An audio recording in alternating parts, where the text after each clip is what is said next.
518027. Three-way calls or call waiting is not allowed and may automatically disconnect this call. Did you know the person calling you now has voicemail? You can leave a message for this party by calling 520-448-3426. You will need to know the inmate's 9-digit phone ID. Thank you for using GTL. What's good with YouTube? You already know Big Flacco with a comics perspective, man. You already know what time it is, coming directly from the county jail, smashing, dashing, sliding on through with a whole lot of energy. So please hit the like, subscribe, comment, do all those things to help support this channel, and hit that bell notification for future fire content. So as you guys notice, lately I've been trying to do things as far as the topics I do. They're kind of all working coincide with one another. And what we're going to really be discussing this week is a lot of things involving around predators, monsters, deviants, different types of individuals that you meet. And as you can tell by the title, Prison Bully, DEBO gets humbled by a Mexican. This is a true story we're going to get into. But let's talk a little bit about some of the worst individuals that you may meet in a county jail or in a prison setting, which is basically those bullies, man. And bully to me, man, has always been those that are like the biggest cowards in the system, man. They always try to prey upon those that they know they can punk, those that are smaller than them, those that are maybe the weak links, and basically take advantage. And no matter where you're at, you're going to always experience those that want to be, bigger or badder, or think that they're bigger than badder than the next man. But a lot of times they get humbled. And in prison and jail, you have to stand 10 toes down. You got nowhere to run. You can only hide in shadows for so long. But due to prison politics, there's basically no room for bullies on a lot of yards, right? So a lot of times, the only time you're really going to sometimes see bullies are those that have disorganized politics, those who don't keep their people in line, and those who think that they can cross boundaries.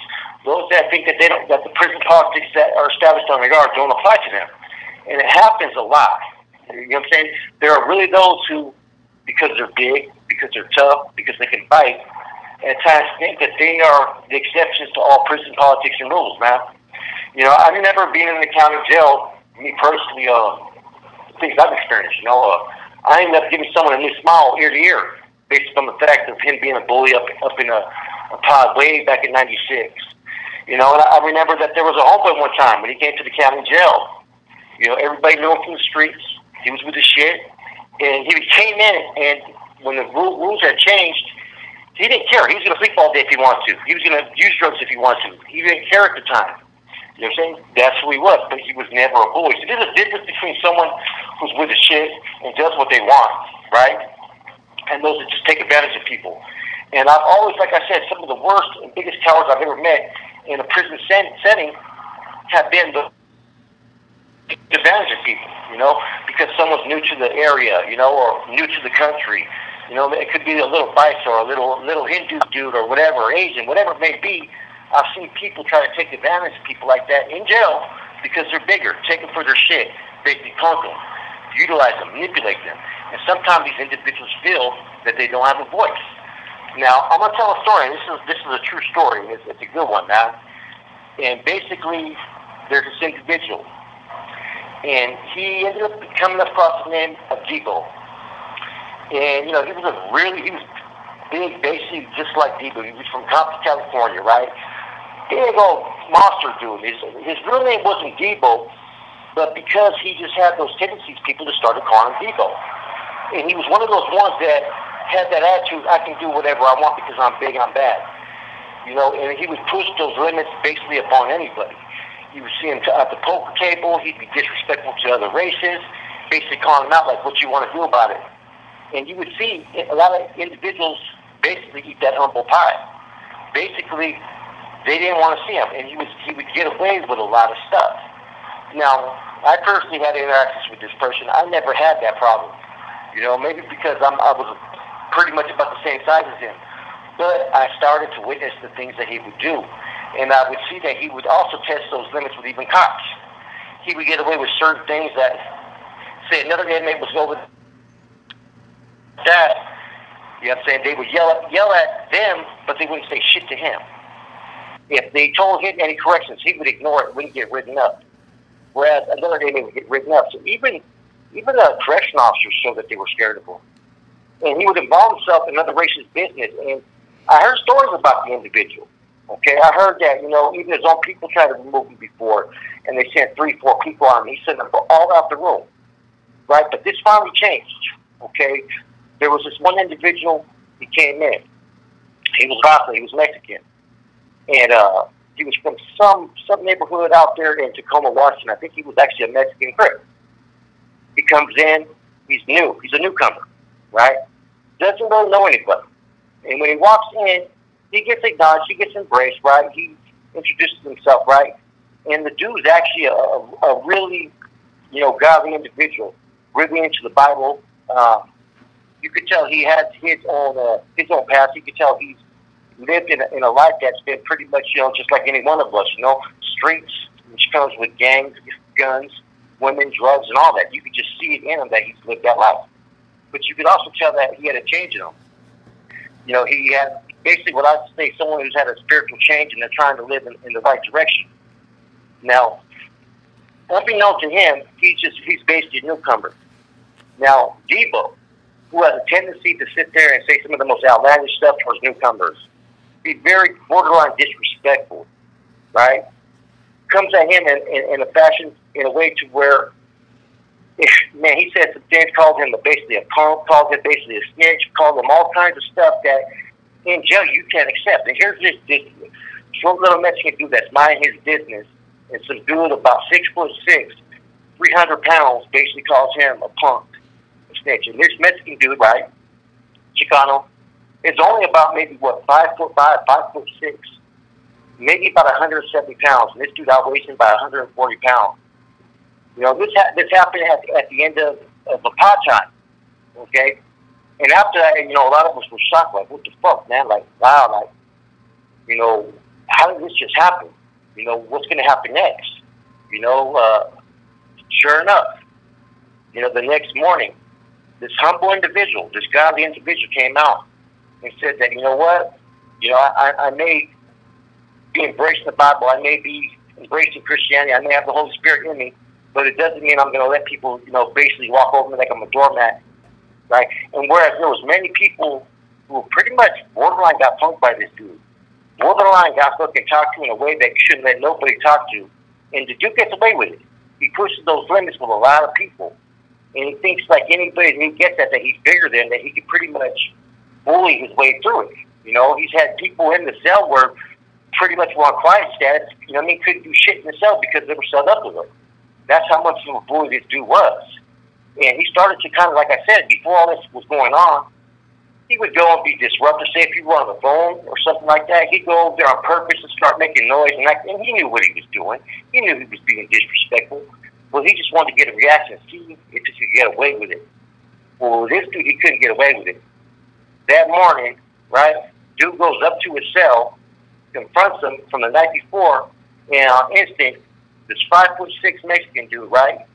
Newcomer, new arrival, barely here, right? 6'6", 300 pound fucking big old swole black dude called DEBO. Looks just like DEBO. Swung his first fucking shot at him and fucking pretty much stunned this dude, bro. Dropped him all the way to the bed and basically fucking humbled this dude. You know, afterwards he even admitted that he was dazed by this one hit. They started to chunk him up in the cell. Boom. I mean, they're both getting at it. Okay? Now, they go out after maybe about 30 seconds, 40 seconds. Okay? They don't get caught for this fight. Okay? One of them ends up leaving. Okay? Now, the individual cell door ends up being locked, so he ends up going into another individual cell. Right? Here comes DEBO again. DEBO wants to fight him again. They go up in there, and this same 5'6" young Chicano, right, starts chunking him with him again. And basically, man, humbled this dude. Put this dude basically in his place. Kind of let it be known to everybody. Put everybody on notice that just because you're big, just because you're tough, just because you're this and you're that, doesn't mean that you're going to be able to just disrespect someone. Doesn't mean that you're able to just fucking pick up on anybody. And to me, it was one of those situations where, like, you looked at it, you're like, no, that's right. Because nobody likes a bully. Nobody likes an individual that thinks that he could just do whatever he wants to do. Nobody likes an individual that feels just because he's big, he's muscular, you know what I'm saying, he can fight, right? But wants to go over there and take on a dude that's 5'1", 5'4". That shit just, it's always one of those things that's always hurt me, that people think because of their size that they could just pick on someone. But see, in a prison or jail setting, like I said, nobody. Everybody pretty much got that slate to where you represent yourself, and people are only going to get allowed to get away with what you let them get away with. And this individual, like I said, on this day, humbled this DEBO cat. And after that, this individual, this DEBO cat, from that point forward, you could tell that basically it humbled him. He changed his whole attitude. See, there's some people, right, that, you know, I've seen people come off the streets, they've never been to jail before, and they think, oh, okay, that the politics don't apply to them, that they can get through because they're tough. But there's a lot of people, right, like I said, that are ready to sacrifice themselves. There's people that are ready to go that distance. Prison, there's a couple things that will always set back every individual, which is pride, ego, and respect. And if you ever feel like someone has violated that or tried to make you feel inferior or try to belittle you, you're always going to get those that are ready to uprise against that. Now, don't get me wrong. When you have individuals like bullies, like DEBO and whatnot on a prison yard or in a county, you start to see what a true man is. You start to see a true man's character. Who's really with the shit? Who's with the bullshit? Because like I've noticed before, there's a lot of people that are quick to jump on or get them up or do something with somebody who's either smaller than them or similar to their size. But there's not a lot of people that are ready to fucking rise and go against someone that's twice their size. And like I've always said, right is right, wrong is wrong. And if you're right, there's no reason you should ever lose to an individual who tries to abuse you, who tries to oppress you. And, you know, this is one of those stories that happens all too common. Now, a lot of times in a lot of prison settings, right, especially in California, politics kind of, they eliminate these things from happening because only your own people are supposed to take care of themselves, right? Mexicans take care of Mexicans. When you're a Northerner, you take care of a Northerner. Southerners take care of Southerners. Blacks take care of blacks, and whites take care of whites. But sometimes you get individuals that are not part of any groups, especially within the blacks sometimes. If you're not a Crip or Blood or Kumi, and you're just a civilian, sometimes you get those that feel like the rules don't apply to them. And they start to involve themselves in other people's issues. I mean, it's happened all the time in Santa Clara County Jail. You know, for instance, I've seen people who come from Santa Rita or from Oakland who've done their time over there, which Santa Rita Jail to me has always been a black jail. It's like one of their strongholds for the blacks in Northern California. So they pretty much run that jail. You know, with the Northerners are right there, they have their presence felt too as well, but it's a black jail. It's always been known as a black jail. You get people who are used to doing time in Santa Rita, they end up going to places like Santa Clara County or Monterey County. If they try to push that same bully line, they're going to get shut down. It just isn't going to walk, right? But what I've noticed in different areas, like if you're doing time in Texas or Arizona, if you encounter an individual like this, you have to handle your own shit first before even your own people are going to back in place. Because if you let someone come in and bully you, it doesn't matter what race you are. You're supposed to stand up for yourself, period, point blank. And just, you know, and me, you know, hearing about the story, seeing the story and whatnot, right? It just started, you know, a lot of things are starting to click. Like, you know, I had my own experience with a bully when I was only 18 years old. You know, that dude ended up having to get 172 stitches. You know, I've been in places like in Siberia where people, you know, where there's been homeboys that have been in a certain pod and they're young and stuff, and you get some dude that's bigger than them, older than them, that's trying to punk them. And that's always ended pretty bad, you know. In a prison setting, there's no room for any individuals to be bullied. Those that start to be bullied are pretty much eventually going to be found out, right? But when you're in more of a jail setting, people are going to push it to the limit to see how much they can get away with. And this was one of those stories where, like, hey, you know, the right side won. The right side stood up for what he needed to stand up for himself. And it doesn't matter how big an individual is, right? How strong they are. If they're wrong, there's always going to be someone, you know. And here was this small young Chicano, right, that was willing to put him up for his self-respect, not only for himself, but for the next man. So this individual wouldn't feel that it was right to prey upon the next person that came on, or ran his mouth about the next person. So pretty much this DEBO cat pretty much got humbled, and everybody's seen it. With that said, your boy Flaco from a comics perspective, I'm out.